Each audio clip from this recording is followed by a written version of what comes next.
Sin duda tiene en la fecha de la Navidad la más importante, probablemente la más importante, mis invitados me corregirán, la más importante fecha del calendario. Es el nacimiento de Jesús, que marca el cambio en la humanidad y en las religiones, por supuesto. Esta noche hemos querido traer a dos invitados que vienen de la misma raíz de su fe, la fe cristiana, pero que claro, interpretan también esta de maneras diferentes. Y queremos escucharlos y que nos cuenten cómo viven y cómo se preparan para la Navidad. Está con nosotros el padre José Alfredo Jordán Vargas. Él es el responsable del proyecto Monte de Sion del Centro Mariano Heraldos del Evangelio. Padre José Alfredo, bienvenido. Bien, muchas gracias por la invitación, Carlos. Muchas gracias también a todos ustedes. Y un saludo a todo el pueblo católico que ahora se está preparando para la Navidad. Correcto. Y también nos acompaña el pastor Eduardo Concha Maura. El pastor Concha Maura es presidente del Concilio Nacional Evangélico del Perú. ¿Cómo está, pastor? Bienvenido. Carlos, qué gusto de estar en tu programa y aquí en los estudios de Canal 7, de todos los programas, además. Sí, muchas gracias por estar también con nosotros. Bendición. Muy bien. Padre José Alfredo, ¿cómo se prepara el mundo católico para la Navidad? ¿Hace cuántas semanas que se va preparando la llegada de este día? Son 4 semanas, no es el famoso Adviento. Al Adviento. Que Adviento significa advenimiento, que es aquella espera dichosa para la llegada del Señor, que es el símbolo de los 4 siglos que la humanidad esperó la llegada del Mesías. Okay.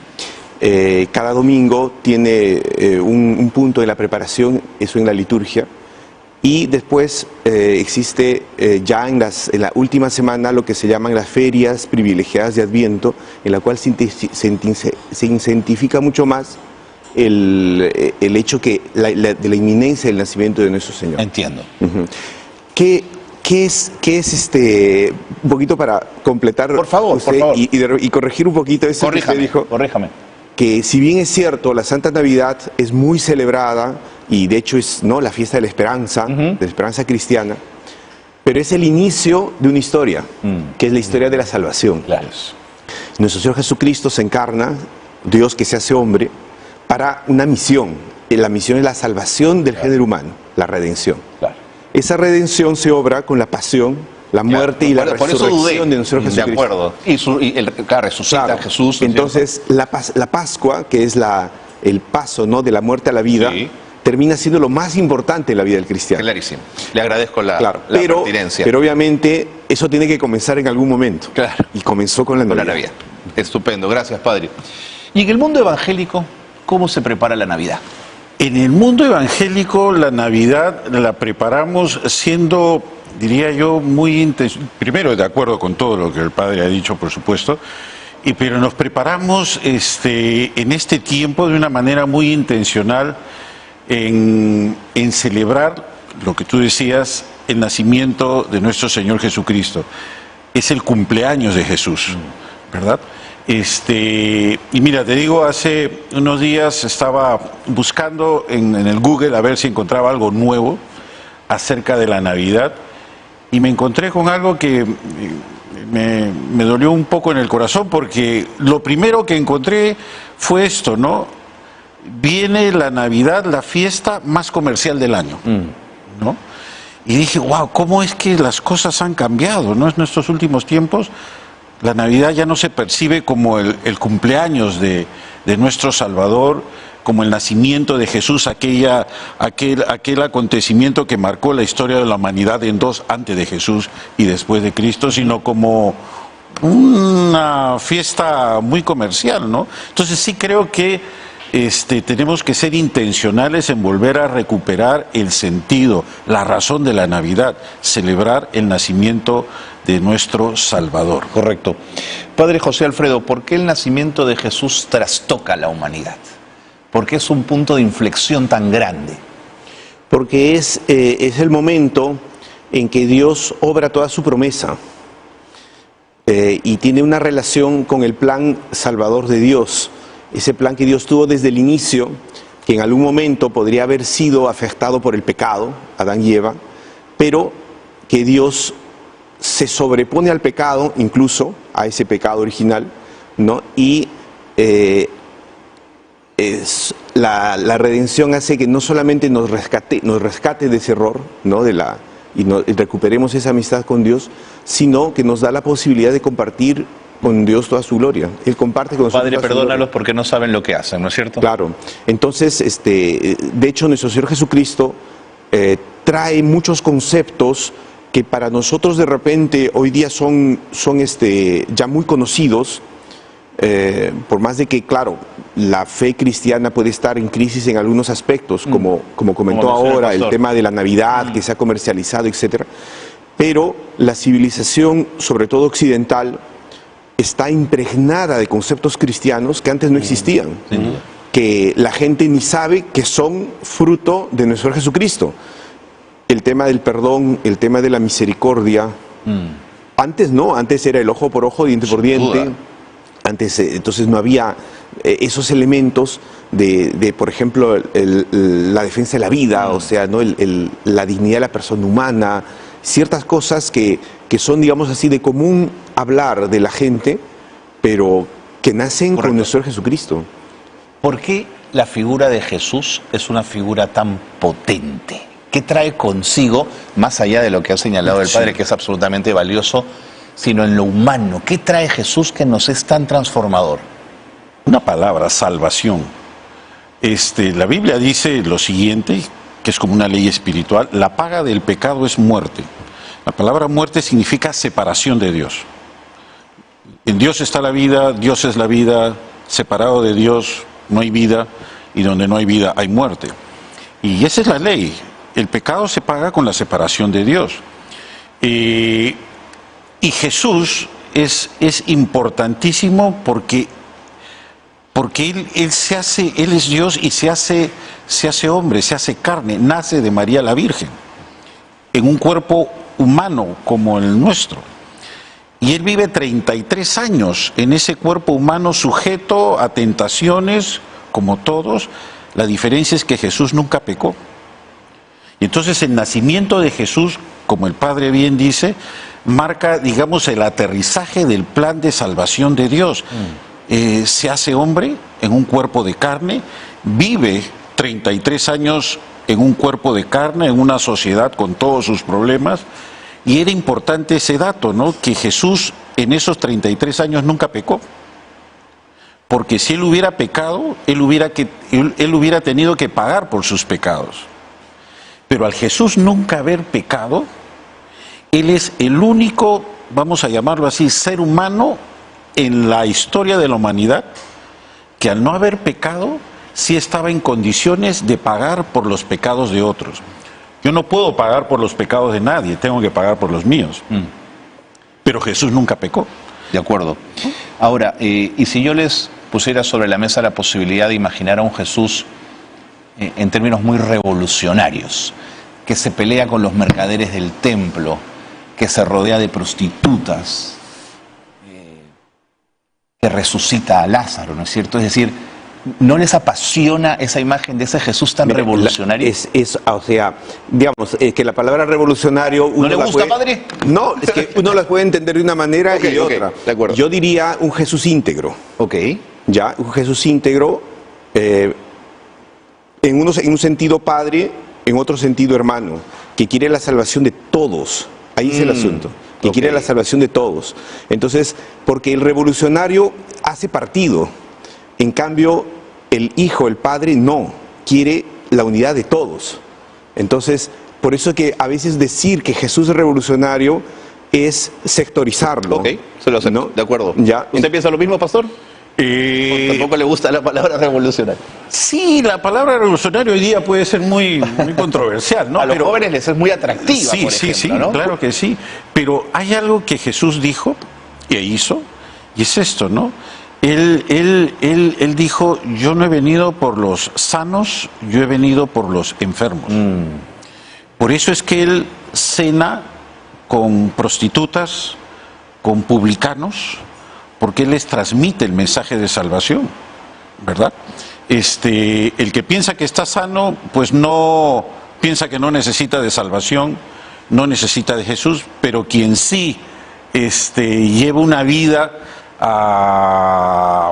un poco complicada, sí reconoce que necesita algo que lo salve. Okay. Jesús vino por ellos. De acuerdo. A ver, Criticado, pero vino por ellos. ¿no? hay un detalle en esa parte del Evangelio que, como en todas las épocas, hay ciertos pecados que causan más escándalo. Seguro. Entonces, de repente, hoy en día, con una mentalidad más moderna o postmoderna, el tema de la prostitución de repente no causa tanto escándalo como en otras épocas. En esa época debió haber o que sido, en la época, claro. ¿no? Y el tema del publicano, que es aquel que digamos, se aprovecha económicamente del pueblo, también causa escándalo. Entonces, el cobrador de impuestos. Claro. entonces, pero al final, en otro contexto histórico, también en otra cultura, pero nuestro Jesucristo nació en una época de crisis. A veces uno dice que puede pensar de que la época de la primera Navidad, digámoslo así, cuando Jesús nació en Belén, era era la noche de paz, noche de amor. Complicados, claro. ¿no? Y claro, noche de paz, noche de amor, porque nació el Salvador. Estaban los ángeles, estaban los pastores, estaba la Santísima Virgen María, San José, etcétera. Pero en Belén le cerraron las puertas. Y le cerraron las puertas por N circunstancias, entre ellas por un alejamiento de Dios. Correcto. ¿No es cierto? Entonces había una crisis religiosa. El pueblo de Israel estaba en una crisis religiosa, estaba en bandos.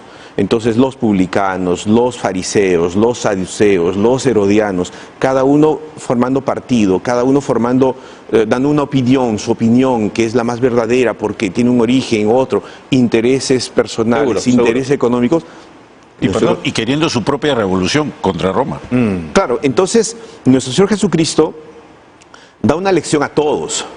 Y cuando Él dice que viene por los pecadores, sí es verdad, pero porque todos lo somos. Ahora, ¿qué valor le asignan, pastor, el haber nacido en la pobreza? Que yo creo que hay que validarlo, ¿no? Y hay que reconocerlo, absolutamente. ¿no? Hay una promesa de Dios para todos nosotros, ¿no? Y dice que Él, siendo rico, se hizo pobre para que nosotros con su pobreza fuésemos enriquecidos. Y esto tiene que ver mucho con el lugar donde nació, en las condiciones en las que él nació. Así es. Bueno, sí, era un pajar, digamos, ¿no? siendo Dios. Siendo Dios. Siendo Dios, dice la Escritura en Filipenses que él dejó su condición de Dios. No se aferró a su condición de Dios, sino que se despojó de ella y vino a este mundo a ser un ser humano como todos nosotros. Y dice la Escritura que él fue obediente y obediente hasta la muerte de cruz, ¿verdad?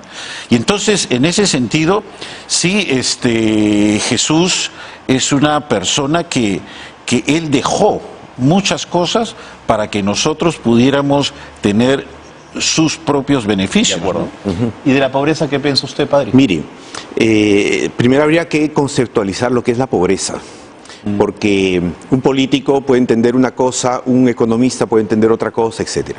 En la fe, la pobreza, ¿qué cosa es? Es el desapego de los bienes materiales. Es que en el que los bienes materiales no sean la razón de ser de la vida, no sean el fin sino el medio. Y nuestro Señor Jesucristo da ese ejemplo. Entonces, ¿cómo se cataloga quién es pobre y quién es rico? No es por los números de ceros que uno tiene en una cuenta de banco o la cantidad de propiedades que uno puede tener, etc. O sea, la pobreza, si bien es cierto, tiene un aspecto material, pero en la fe tiene sobre todo un aspecto espiritual que es el desapego de las cosas materiales para que el alma humana trascienda hacia Dios. De acuerdo. Y sin ese desapego no es posible trascender. Muy bien. No, y esa pobreza la puede practicar el rico material o el pobre material, el famoso o el anónimo, como la practicó el propio Dios que se hizo hombre. Muy bien. Quiero, si ustedes me lo permiten, darles a cada uno unos 45 segundos, 30, 45 segundos, para que usando esta cámara nos den alguna bendición, nos den alguna reflexión final sobre el valor que tiene mañana la Navidad. Padre, comenzamos con usted, por favor. Ahí está muy bien, la si me permite hablar a la cámara y hablar a todos los peruanos, a todos los hombres de buena voluntad, tal y como lo dijo el ángel cuando se apareció a los pastores anunciando el nacimiento de nuestro Señor Jesucristo. Gloria a Dios en el cielo y paz en la tierra a los hombres de buena voluntad. La Santa Navidad es aquel encuentro del hombre con Dios, el encuentro de Dios con el hombre. Es un momento de mucha reflexión, es un momento en que todos, ¿no?, nos ponemos muchas veces en familia a pedirle. Pidamos en esta ocasión por nuestra fe, por nuestro Perú, porque dentro de todo lo que nos une a todos es la fe. Que Dios nuestro Señor, que nació en Belén, gracias, ¿no?, a esa voluntad del Padre, con la participación inseparable y necesaria de la Santísima Virgen María y también la protección de San José, los bendiga a todos ustedes. Yo, evidentemente, ofrezco mis oraciones por todos ustedes, por todo el Perú. Y muchas gracias. Muchas gracias, Padre. Pastor, por favor, igual. Sí, la Escritura nos dice que Dios estaba con Jesús reconciliando al mundo con Él. Y Navidad es eso, ¿no? Es un tiempo para reconciliarnos, un tiempo para dejar nuestras trincheras y encontrarnos y poder arreglar nuestros problemas, restaurar nuestras familias y poder pensar en esto que tanto anhelamos todos, que es la paz. Aprovechemos la Navidad para ello. En este tiempo tan convulsionado, creo que nos cae a pelo este tiempo de Navidad para los peruanos, en el que nosotros debemos de buscar la paz unos con otros.